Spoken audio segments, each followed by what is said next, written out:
Bienvenidos, queridos hermanos, a esta última reflexión de nuestro mini retiro de Adviento de este año 2021, donde hemos reflexionado anteriormente sobre dos temas de los novísimos.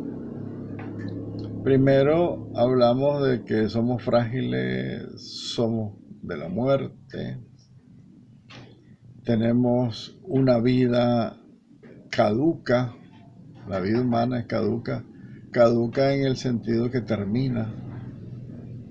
También la fe nos ha dicho en el segundo tema que existe la vida eterna, que esta caducidad de la vida terrena tiene un gran sentido porque la vida del hombre no termina con la muerte y la desaparición de su cuerpo. El hombre, el ser humano, la naturaleza humana sigue existiendo.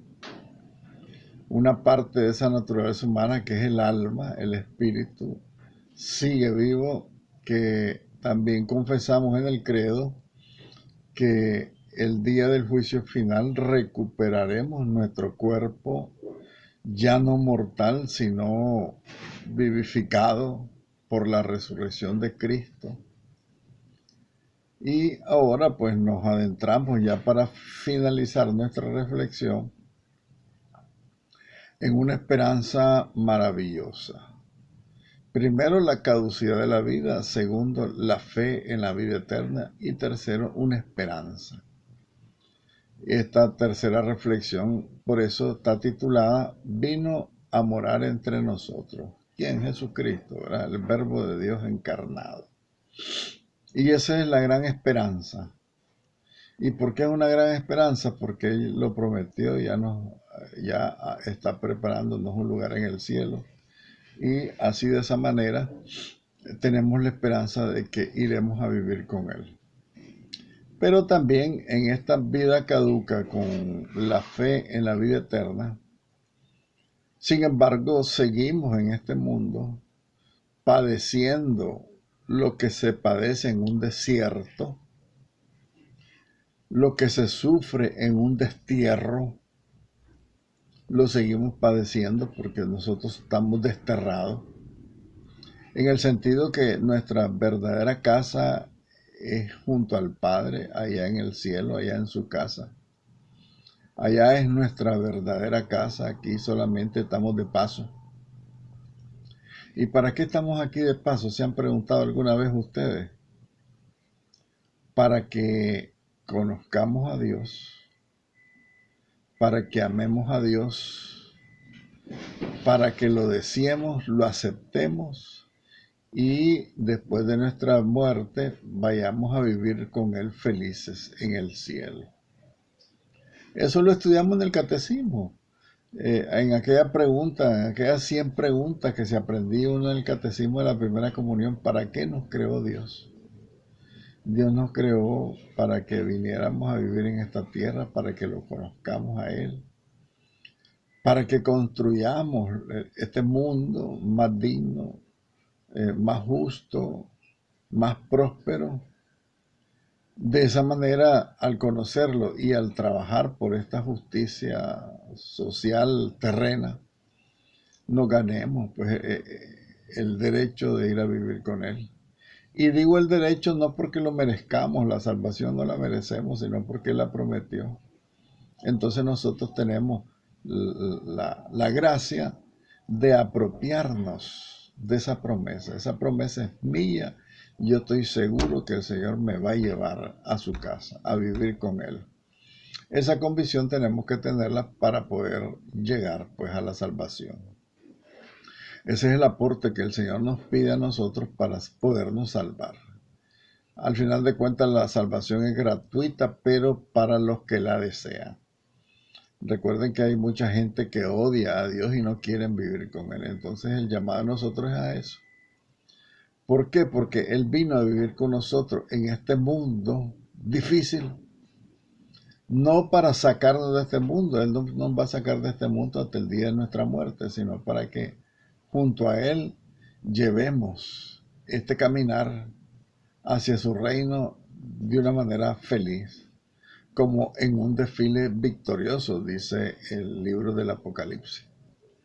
Porque cuando Jesús fue llevado a la cruz, Él fue en una marcha, en un desfile victorioso, porque iba a destruir la muerte y el pecado, clavándolos en la cruz y el salir de la cruz resucitado. Y esa es la promesa que tiene para con nosotros, que nosotros vamos a resucitar y lo vamos a ver a Él tal cual es, porque nosotros seremos semejantes a Él. Entonces la maravillosa experiencia de esta vida, aunque sea difícil, digo que es maravillosa porque vamos de la mano con Él, ¿verdad? El que carga su cruz sin Cristo tiene una carga de vida espantosa, pero si nosotros cargamos nuestras cruces de todos los días con Cristo, Él nos va a hacer llevar un yugo suave y ligero, porque Él lo prometió. El que se coge a mí, yo le daré un yugo suave, ¿verdad? Bien, la fiesta de la Navidad nos permite entonces, en este año, en este retiro, en esta reflexión, nos permite ampliar el horizonte de nuestra vida. El horizonte de aquella Navidad en Galilea la amplía entonces este horizonte a todo el mundo, al mundo entero, al mundo de los apóstoles, ¿verdad? A nosotros que somos los apóstoles, somos los hijos, somos las piedras vivas de su iglesia, somos parte de su cuerpo místico, somos el cuerpo místico de Cristo. ¿Por qué? Porque el Verbo se hizo carne y habitó entre nosotros, dice el Evangelio de San Juan en el capítulo 1. Entonces, esta Navidad, esta visión amplia, donde ampliamos más bien el horizonte de esta Navidad, entendiendo la palabra Navidad, la venida de Cristo niño, que viene a vivir con nosotros, y decimos niño, porque Él se hizo semejante a nosotros en todo menos en el pecado. Entonces, a propósito de esta Navidad y a propósito de estos 2 años que son el marco referencial de este retiro, recuerden el marco referencial de estos 2 años de sufrimiento a nivel mundial, de mucho sufrimiento, mucha muerte. Entonces, a propósito de tanta muerte, de tanto dolor, de tan poca esperanza que existe en el mundo sobre la vida eterna, en ese contexto de tanto sufrimiento humano, el Hijo de Dios ha bajado a la tierra. Y así como el hombre está sujeto a la muerte, Dios no puede perecer, Dios no puede morir. Aunque Jesús murió en la cruz, fue la naturaleza humana de Cristo la que murió. Jesús, como Dios, no puede morir. Y Él, que es eterno, que tiene la vida en sí mismo, Él está con nosotros. Por eso el cristiano podemos proclamar con una gran fuerza lo que dice el salmista. Es el Salmo 46. Nosotros podemos decir con el salmista: Dios es nuestro refugio y nuestra fuerza en esta vida difícil. Él es poderoso defensor en el peligro. Incluso si nos llegaran a quitar la vida, dice el Señor, no se preocupe por los que le puedan quitar la vida.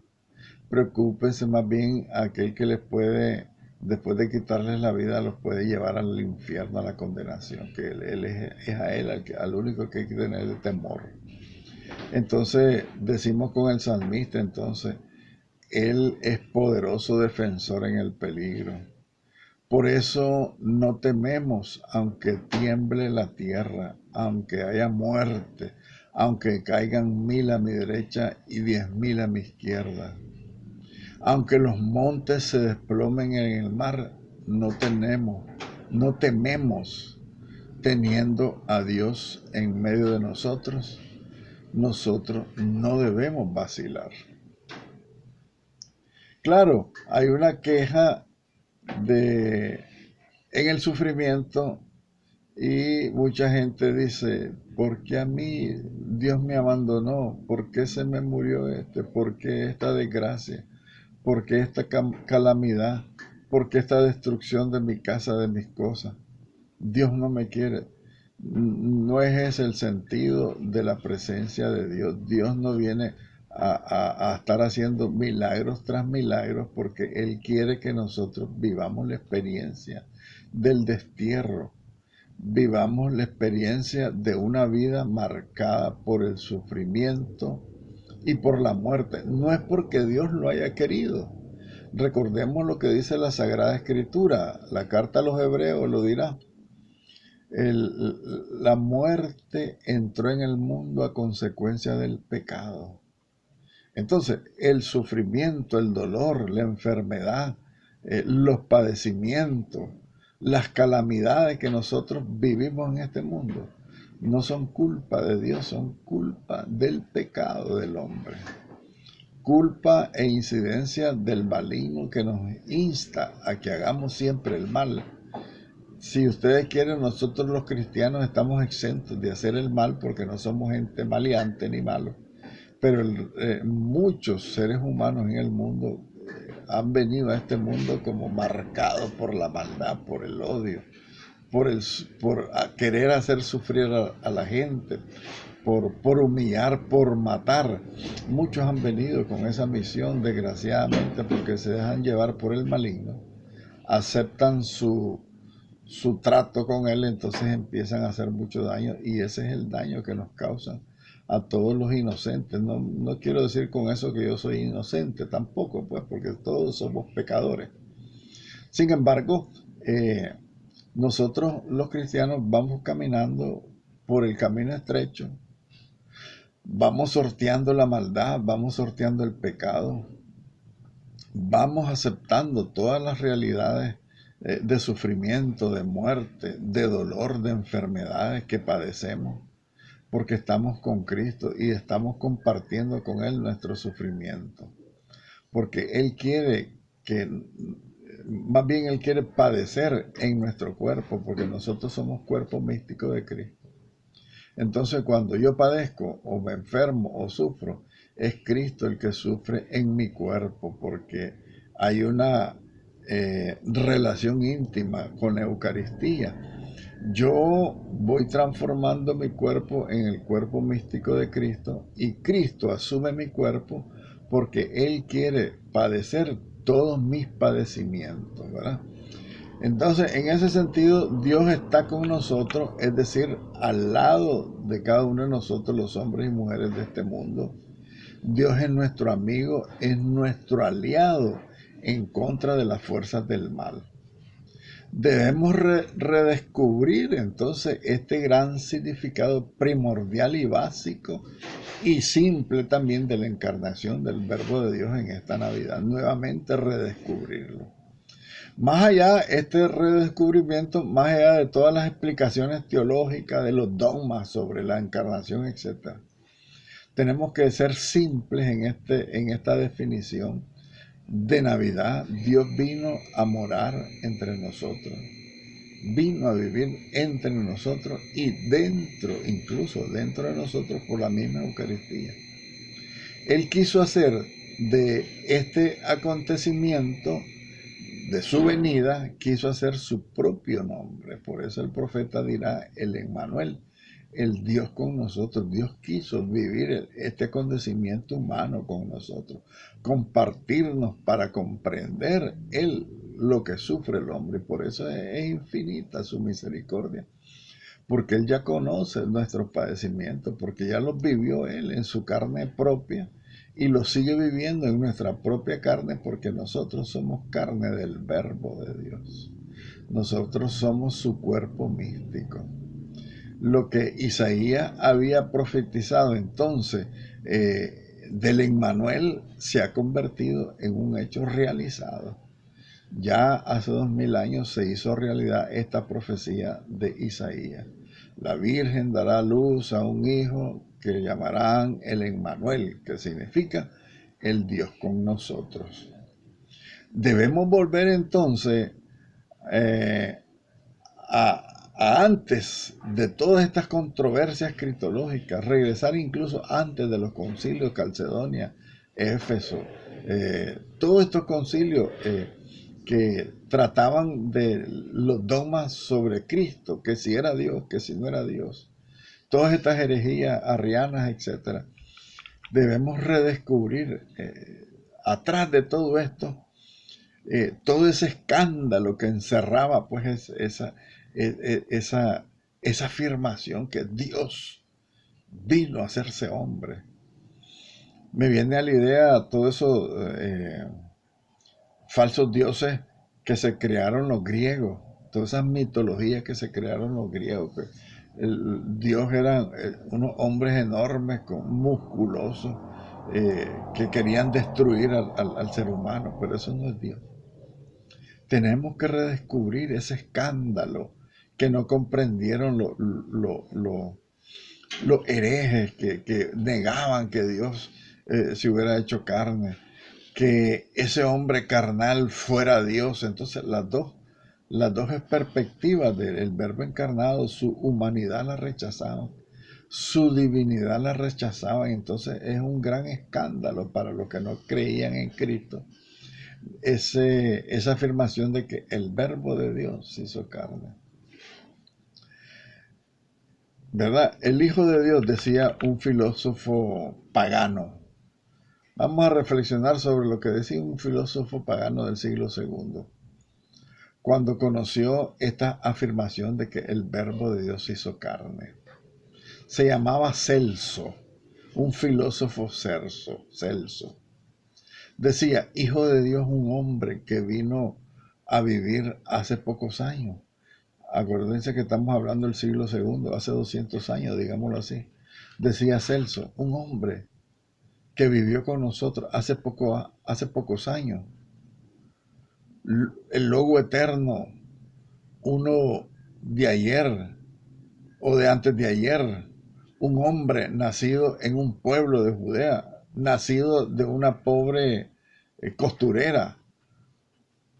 No es de extrañar, entonces, por lo tanto, decía Celso. Y también nosotros decimos que la perfecta unión de la divinidad y la humanidad en la persona de Cristo fue la mayor de todas las novedades posibles. Incluso es la única cosa nueva bajo el sol, lo definía de esta manera San Juan Damasceno. Acuérdense que el libro de los Proverbios dice en la Sagrada Escritura, nada nuevo hay debajo del sol. O sea que todo lo que sucede aquí, nada es nuevo. Porque incluso las mismas herejías, las mismas maldades, se repiten de generación en generación en toda la historia de la humanidad. Entonces, la encarnación del Verbo de Dios es la única cosa nueva bajo el sol, decía San Juan Damasceno. Y la primera gran batalla que la fe en Cristo tuvo que afrontar no fue la de su divinidad, sino la de su humanidad y la verdad de la encarnación. Eso fue lo que tuvimos que enfrentar todos los cristianos. Esa gran verdad de su divinidad y de su humanidad. Es la gran verdad de la encarnación del Verbo de Dios en nuestra naturaleza humana. Porque en el origen de este rechazo a la encarnación del Hijo de Dios está la herejía de Platón, digámoslo así, según el cual Platón decía en su filosofía que ningún Dios se mezcla con el hombre. Ahí sobresale realmente la mitología griega. Pero San Agustín descubrió por propia experiencia la raíz última de esta dificultad de creer en la encarnación, es decir, la falta de humanidad, la falta de humildad, perdón. Entonces, San Agustín, para callar la herejía platónica que decía que ningún Dios se podría mezclar con el hombre, San Agustín descubre que la raíz de esta dificultad es la humildad. Tenemos, para poder creer en la encarnación, tenemos que creer en la humildad de Dios. Porque cuando uno no es humilde, no comprende la humildad de Dios, decía San Agustín en sus confesiones. El libro de las confesiones decía así: si uno no es humilde, no puede comprender nunca la humildad de Dios. Su experiencia nos ayuda también entonces a nosotros, la experiencia de San Agustín en sus confesiones, nos ayuda a entender la raíz última del ateísmo moderno y nos indica la única manera posible de superarlo. ¿Cómo lo vamos a superar?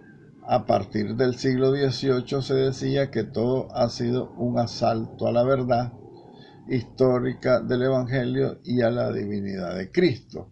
Y Cristo dijo: yo soy el camino, la verdad y la vida. Nadie va al Padre si no es por medio de mí. En el Evangelio de San Juan capítulo 14. Entonces, una vez declarada como no transitable esta única vía de acceso a Dios, la humildad, es fácil pasar primero al deísmo, o sea, rechazar la humanidad de Cristo, y después pasar al ateísmo en nuestra filosofía moderna. Entonces, esta experiencia entonces de San Agustín también nos señala a nosotros el camino para superar este obstáculo. ¿Cómo vamos a superar el obstáculo para poder comprender la encarnación del Verbo de Dios? Quitarnos nuestro orgullo y aceptar la humildad de Dios. Y Cristo mismo lo manifestó en el Evangelio de San Mateo capítulo 11. Dice Jesucristo: te alabo, Padre, Señor del cielo y de la tierra, porque has escondido estas cosas a los sabios y entendidos y las has revelado a los sencillos. Ahí está el secreto de la humildad. Entonces, toda la historia de la incredulidad humana en la encarnación del Verbo de Dios se explica con estas palabras de Cristo. La humildad proporciona la clave para entender la encarnación. Dios es el escondimiento de sí mismo. Dice San Pablo: se despojó de sí mismo, tomando la forma de siervo. Se humilló a sí mismo y se hizo obediente hasta la muerte. ¿Qué más demostración de humildad divina de la Sagrada Escritura en el Evangelio de San Mateo capítulo 11 y San Pablo a los Filipenses? Despojarnos de la soberbia y de la altanería.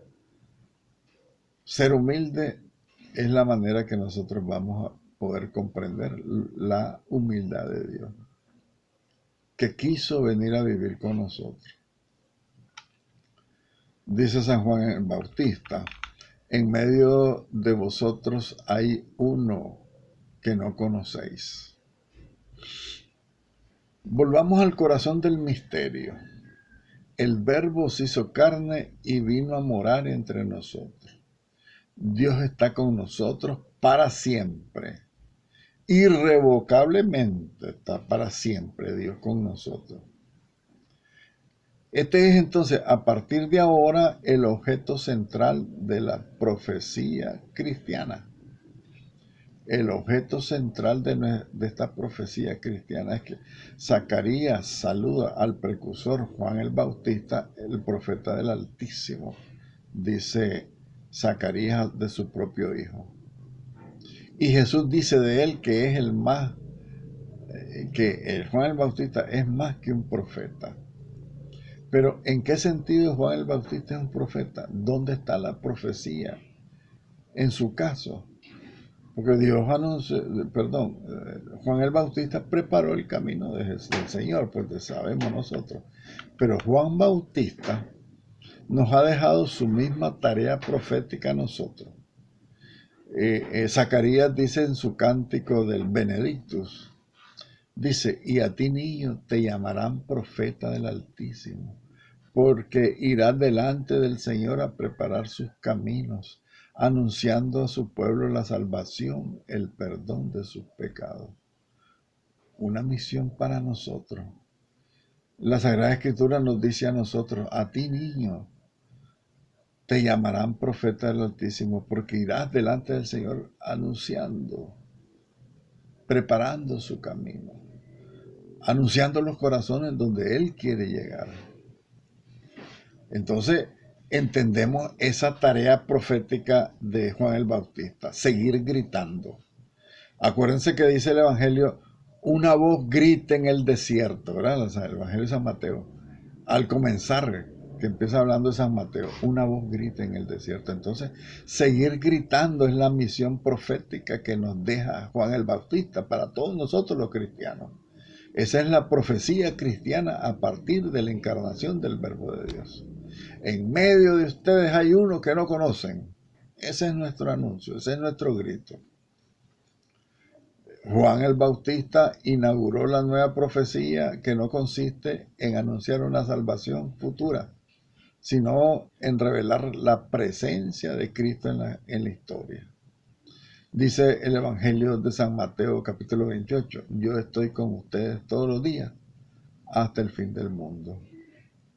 Entonces Jesucristo no está presente en la historia simplemente porque está escrito, porque Él lo dice continuamente, la Sagrada Escritura lo dice de Él, sino la convicción de esta verdad es porque Él está resucitado y Él vive según su espíritu.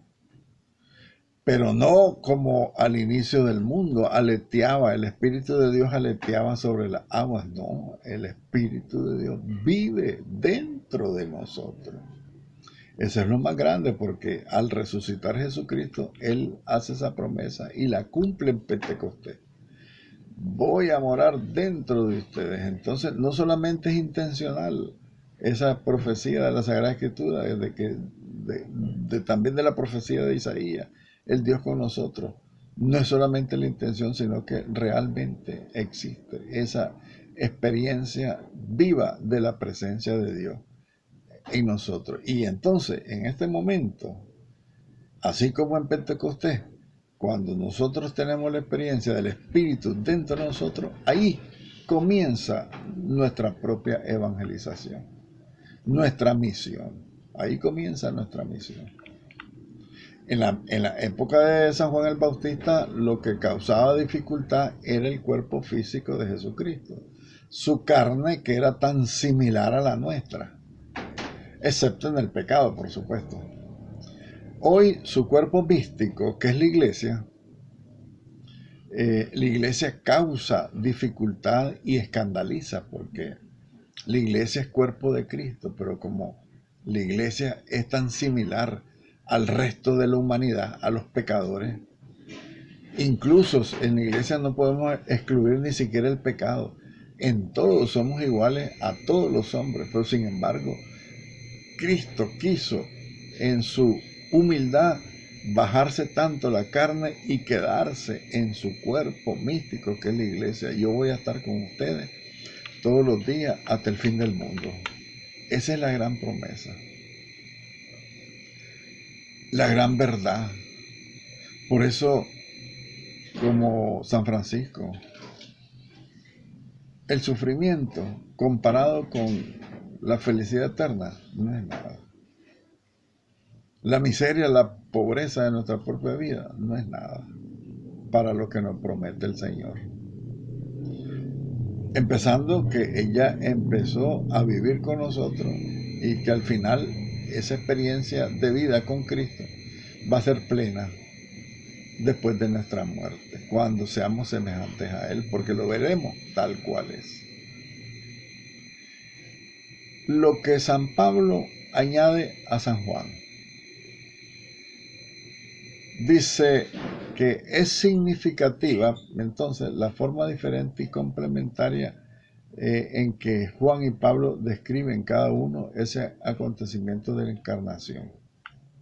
Para Juan el evangelista, estamos hablando de San Juan el Evangelio, para San Juan consiste en el hecho de que el Verbo que era Dios, que estaba en Dios, se hizo carne y vino a vivir entre nosotros. Y San Pablo dice de que el hecho es de que Cristo, siendo de naturaleza divina, tomó la forma de siervo, lo dice en los Filipenses capítulo 2. Entonces, para San Juan, el Verbo siendo Dios se hizo hombre.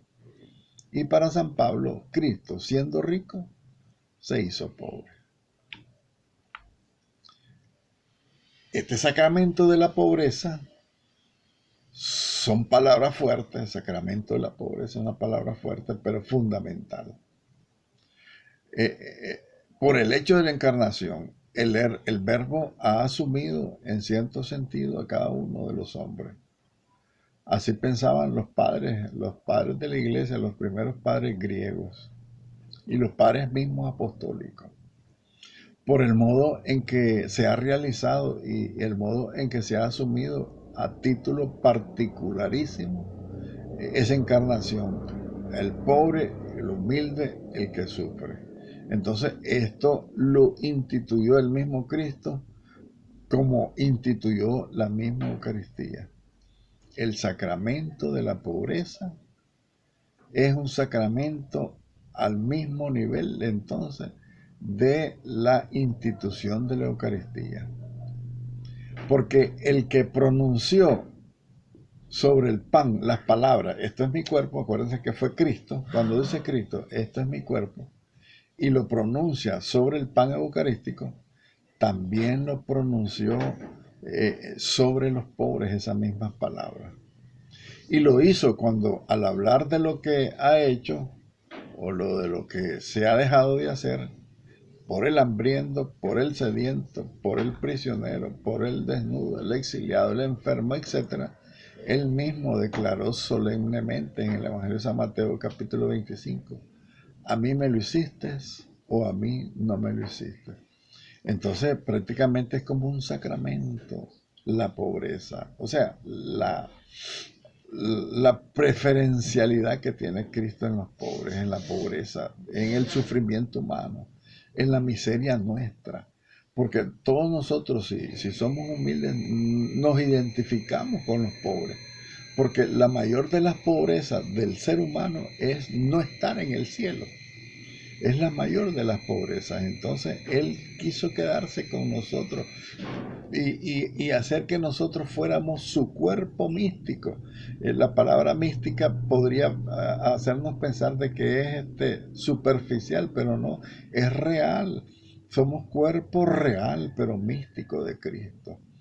Así como el pan eucarístico es su cuerpo, su presencia real. Nosotros los pobres, y me incluyo yo porque esa es la intención del cristiano, ir caminando hacia la pobreza de espíritu. La pobreza de espíritu es llegar a la plenitud de la necesidad de Dios para poder estar con Él. Porque dice la bienaventuranza, dichosos los pobres de espíritu, porque de ellos es el reino de los cielos. Entonces, ser pobre en espíritu significa estar despojado de sí mismo, para que el Espíritu de Dios sea el que vive en nosotros y el que nos guíe y el que nos lleve hacia la plenitud pues, de esa paridad con Cristo, o sea, esa semejanza que sea totalmente real el día de nuestra muerte, que seamos como Él, porque vamos a ser resucitados tal como Él está. Entonces, en ese sentido, también nosotros pues tenemos que hacernos pobres. Porque así, en la pobreza nuestra, como seres humanos, que estamos en este valle de lágrimas, con sufrimiento, con enfermedad, con muerte, con dolores, con maldades a nuestro alrededor, nosotros también somos pobres. Y cuando nos hacen mal a nosotros, se lo hacen a Cristo. Cuando tenemos sed y no nos dan agua, es un mal que se le hace al mismo Cristo. Porque tuve hambre y no me diste de beber, dice Jesucristo en el Evangelio de San Mateo.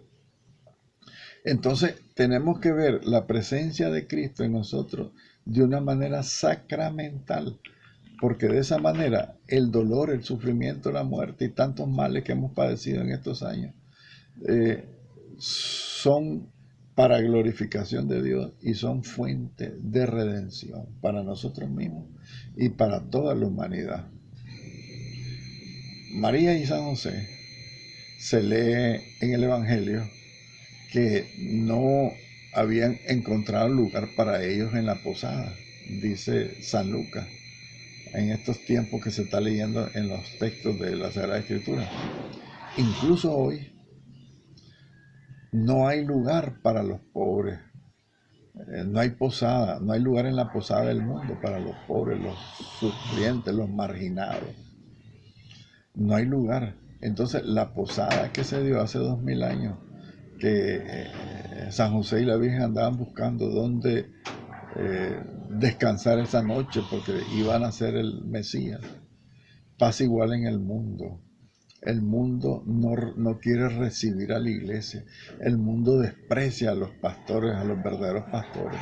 El mundo quiere sacar a Dios de su vida. Porque también la historia ha demostrado de que Dios estaba al lado de los más pobres. Y que Dios está al lado de la iglesia. Entonces, ir a los pobres es imitar la humildad de Dios, es hacerse pequeño por amor a Dios para enaltecer a los de abajo. Dios, que era grande, se hizo pequeño para enaltecer a los de abajo.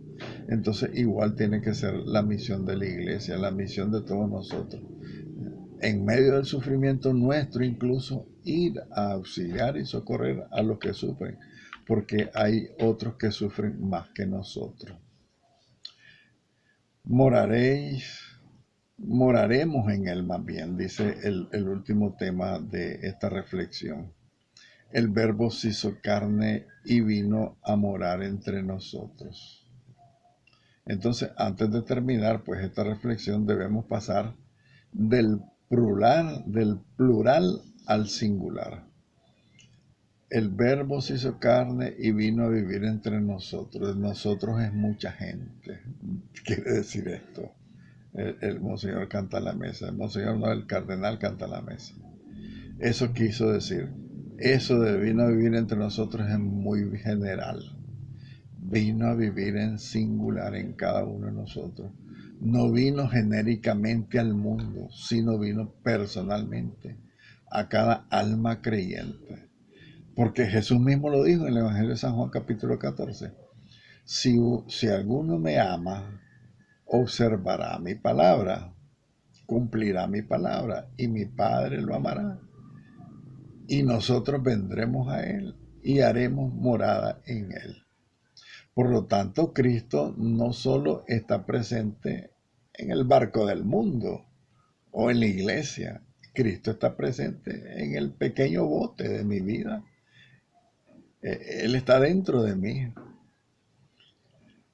Este es un gran pensamiento si nosotros realmente lo llegamos a creer y a comprender, que Cristo vive en mí.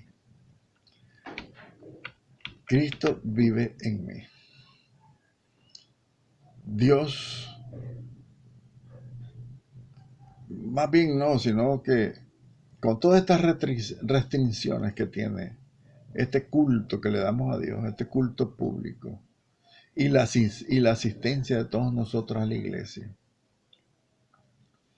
En esta pandemia que hemos vivido, tenemos la oportunidad para descubrir de una manera más personal a este Dios, que a veces nosotros decimos que nos encontramos con Dios solamente cuando vamos a la iglesia.